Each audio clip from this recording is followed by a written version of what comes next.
27 ఏళ్ల తరువాత భారతదేశ ప్రధాని నమీబియా అనబడే దేశానికి వెళ్ళడం ఇది ఒక రికార్డ్.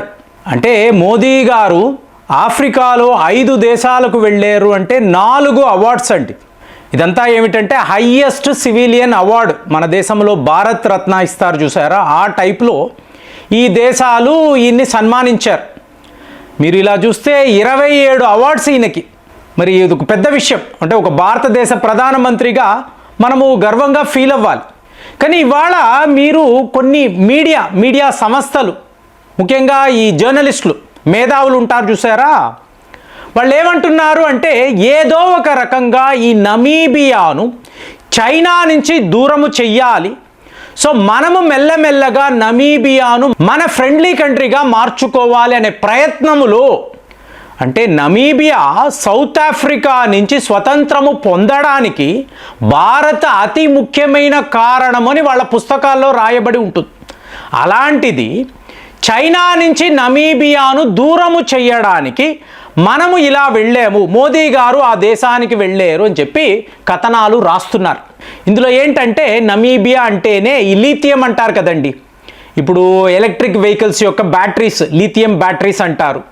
అలాగే ఇంకా చెప్పాలంటే ఆయుధాల తయారీలో మీకు వాడే అతి ముఖ్యమైన రేర్ ఎర్త్ మెటల్స్. సో ఇవంతా కూడా నమీబియాలో విపరీతంగా దొరకడం.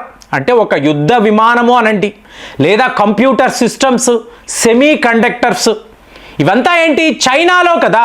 ప్రతి ఒక్క దేశము చైనా మీద ఆధారపడుతుంది. మరి చైనాకు ఇంతలాగా ఎలా దొరుకుతుంది అంటే వాడు ఎప్పుడో 25 ఏళ్ల క్రితమే అర్జెంటీనా, బ్రెజిల్, ఇలాగ నమీబియా లాంటి దేశాలతో ఒప్పందాలు కుదుర్చుకొని మీకు ఇక్కడ దొరికే ముడి సరుకుని రిఫైన్ చేసి తక్కిన దేశాలకు.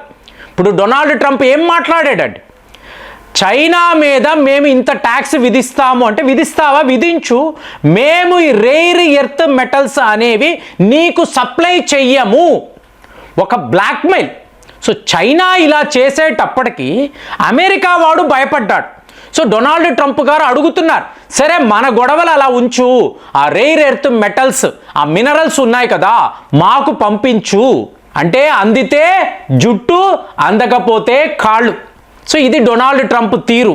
సో ఇప్పుడు భారత్ ఇలాంటి పని చేస్తుందా అంటే మనకు బాధ వేయాలండి. ఎందుకు అంటే మనము సెల్ఫ్ ఎస్టీమ్ని కోల్పోయిన భారతీయులు ఒకప్పుడు చూశారు అనుకోండి, ఇప్పుడు వీళ్ళు ఏం మాట్లాడతారు, బంగారము, వజ్రాలు ఇవన్నీ అంటారు కదా. ఒకప్పుడు ఎక్కడండి, భారత్లోనే కదా ఇవి దొరికేవి, నమీబియాలో కాదు.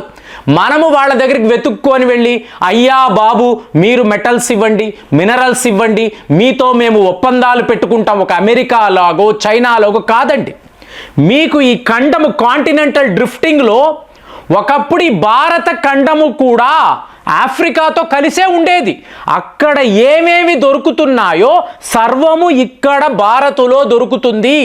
కానీ మన పాలకుల తీరు సరిగ్గా లేకపోవడంతో ఇవాళ మన ఆయిల్ మినిస్టర్ ఆయన ఏం మాట్లాడుతున్నారు, 22 billion barrels Andaman Nicobar islands వద్ద రేపు మనం తవ్వకాలు మొదలు పెడితే 22 billion barrels worth of 20 trillion American dollars ఎక్కడ, భారత్లోనే. సో మనం ఒక చైనానో అమెరికా కాదండి, మన లెవెల్ వేరు. కానీ మన ఎవరికీ తెలియదు. ఇప్పుడు 20 ట్రిలియన్ అమెరికన్ డాలర్స్ మీకు మన ఎకానమీలో యాడ్ అవుతుంది అంటే చైనా ఎక్కడ, అమెరికా ఎక్కడ? ఇంకా జరగలేదు కదండి అంటే ఒకప్పుడు జరిగింది కదండి. ఇప్పుడు టిప్పు సుల్తాన్ ఉన్నాడు, వాడు ఏం చేశాడు, 6,000 billion American dollars worth gold, 6,000 billion. So వీడు దక్షిణ భారతదేశంలో ఉండే ఆలయాల్లో బంగారాన్ని కొల్లగొడితే వాడి దగ్గర నుంచి రాత్స్చైల్డ్, సో మీకు షిప్పులు వేసుకొని వాడు తీసుకెళ్ళిపోయాడు.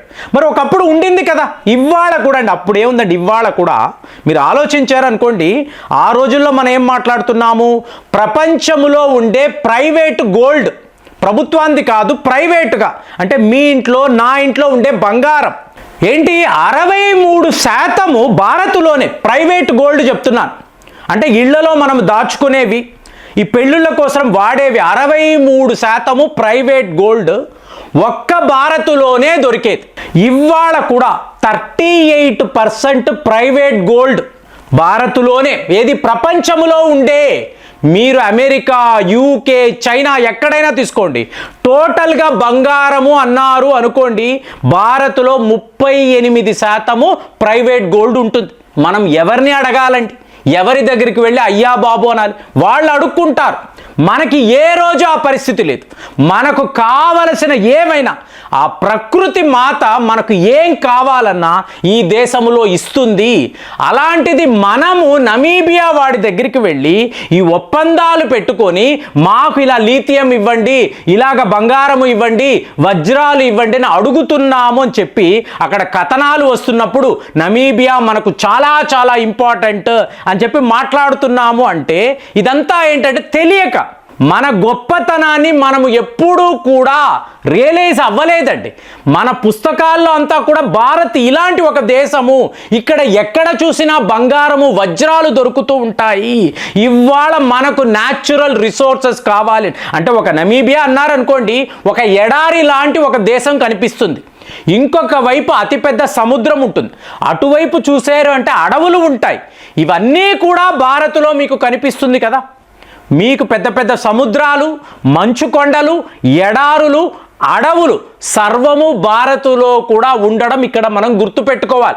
కాబట్టి మోదీ గారు ఏదో పనిగట్టుకొని ఈ గయానా అనబడే దేశానికి వెళ్ళి అక్కడ వాళ్ళతో ఒప్పందాలు పెట్టుకొని వాళ్లకు దొరికే రేర్ ఎర్త్ మెటల్స్ అంతా భారత్కి తరలించాలి, ఇలాగ చైనా వాడికి బుద్ధి చెప్పాలి, చైనా వాడి యొక్క ఆ సప్లై చైన్ కట్ చేయాలి, ఇన్ని చేశారు. అంటే ఇన్ని ప్రయత్నాలు చేశారు అన్నట్టుగా వీళ్ళు రాస్తున్నారు. ఇప్పుడు మీరు చూడండి, గానా అనబడే దేశంలో వాళ్ళ పార్లమెంట్లో ఈయన మాట్లాడుతున్నారు. సింపుల్గా ఒక విషయం అంటే ఋగ్వేదానికి సంబంధించి ఒక రెఫరెన్స్ చెప్పి ఏమంటున్నారు అంటే 2500 పొలిటికల్ పార్టీస్ ఆ ఒక్క దేశంలో ఉన్నాయి. 2500 పొలిటికల్ పార్టీస్. వాళ్ళు గొల్లుమని నవ్వుతున్నారు. 4-5 పార్టీలు అంటేనే కష్టము కదా. ఇప్పుడు అమెరికా అంటే రిపబ్లికన్స్ లేదా డెమోక్రాట్స్ అంటారు. ఇక్కడ ఏంటి 2500 పొలిటికల్ పార్టీస్ మాత్రమే. 22 అఫీషియల్ లాంగ్వేజెస్ ఉంటాయండి, మీకు ప్రభుత్వాలు ఉంటాయి. ఇలాంటి ఒక దేశం అంటే మేము డెమోక్రసీని ఒక సిస్టముగా చూడడం లేదు, మా జీవన విధానంలో ఒక భాగంగా చూస్తున్నాము. కాబట్టి ఎవరైనా మా భారత్కు వస్తే మేము చేసే అతిథి మర్యాదలు ఎవరూ కూడా చేయలేరు. సో రష్యా వాళ్ళు అంత అడ్వాన్స్డ్ టెక్నాలజీ అలాంటి ఆయుధాలను పెట్టుకున్నారు అంటే ఆ ఆయుధాలను మీరు ఒక్కసారి పరీక్షించారనుకోండి, ఒకప్పుడు మన పురాణాలలో మనం రామాయణ మహాభారత యుద్ధములో మనము వాడిన అస్త్రాల పోలిక అదేలాగా అంటే మల్టీ బ్యారల్ రాకెట్ సిస్టమ్స్ అంటారు. ఒకే సిస్టమ్ నుంచి 12 రాకెట్లు మనం చిత్రాల్లో చూస్తాము, గ్రాఫిక్స్లో చూపిస్తారు. ఇవన్నీ మహాభారత యుద్ధములో అర్జునుడు వాడినట్టుగా మనకు ఇక్కడ రెఫరెన్సులు ఉన్నాయి కదా. వాటినే కదా ఇవాళ రష్యా వాళ్ళు, అమెరికా వాళ్ళు మన భారత్ స్వయంగా వాడుతున్నాం కదా. సో ఈ రెఫరెన్స్లు ఎక్కడి నుంచి వచ్చాయి? అప్పట్లో యూరోప్లో వాడే ఆయుధాలంతా కూడా భారత్లోనే తయారయ్యేవని చెప్పి ఎన్నో సందర్భాల్లో మాట్లాడాం. కాబట్టి ఇక్కడ అన్నీ దొరుకుతాయి, మనం ఇంకొక దేశం దగ్గరికి వెళ్ళి అడగాల్సిన అవసరమే లేదు. ఈ నిజాన్ని మనము తెలుసుకున్నాము అనుకోండి, భారత్ ఎంత గొప్ప దేశమో యువకులకు అర్థమవుతుంది. ఎప్పుడు సొంత గొప్ప చెప్పుకోవడమేనా అండి అంటే, మనము ఒక గయానా లాంటి ఒక చిన్న దేశం దగ్గరికి వెళ్ళి ఇలాగ రేర్ ఎర్త్ మెటల్స్ మీద అగ్రిమెంట్లు వేసుకున్నాము. ఇది చాలా పెద్ద విషయము, వాళ్ళు మనకు చాలా ఇంపార్టెంట్ కంట్రీ. ఇవన్నీ వార్తలు వచ్చినప్పుడు నిజంగానే నవ్వు వస్తుంది. ఎందుకంటే అలాంటి అవసరం మనకి ఎప్పుడూ లేదు. మన దేశంలో వెతికితే సర్వము దొరుకుతుందనేది నా అభిప్రాయం. మరి మీకు కూడా అలాగే అనిపించిందా? కామెంట్స్లో రాయండి. మళ్ళీ వచ్చే వీడియోలో కలుద్దాం. జై హింద్.